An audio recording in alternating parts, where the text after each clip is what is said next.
Assalamualaikum, Mbah. Waalaikumsalam warahmatullahi wabarakatuh. Kenapa budaya Cangkedong dilestarikan? Budaya Cangkedong di Kampung Cipadang RW 15 Desa Sirnagali Kecamatan Ciponde Kabupaten Bandung Barat ini tetap dilestarikan, tetap ada di hari-hari besar Idul Fitri, Idul Adha, Maulid Nabi, Rajaban, dan hari-hari yang lain termasuk di Papajan. Kenapa dilestarikan? Ya karena budaya ini mengandung nilai-nilai pendidikan dan agama.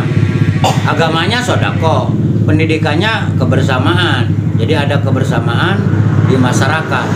Juga memberikan semangat kepada anak-anak. Karena anak-anak setelah sholat Id itu senang makan bersama gitu, silih wapan. Kalau dulu ya sampai silih suap ngasih suap gitu sama teman-teman. Walaupun ya teman nasinya cuma mujair kalau dulu dengan kulub kentang. Kalau sekarang banyak itu. Tadi waktu di situ teman nasinya daging melulu. Jadi memberikan semangat kepada generasi, dan insya Allah izin RW Ustadz di sini akan tetap dilestarikan. Segitu, terima kasih.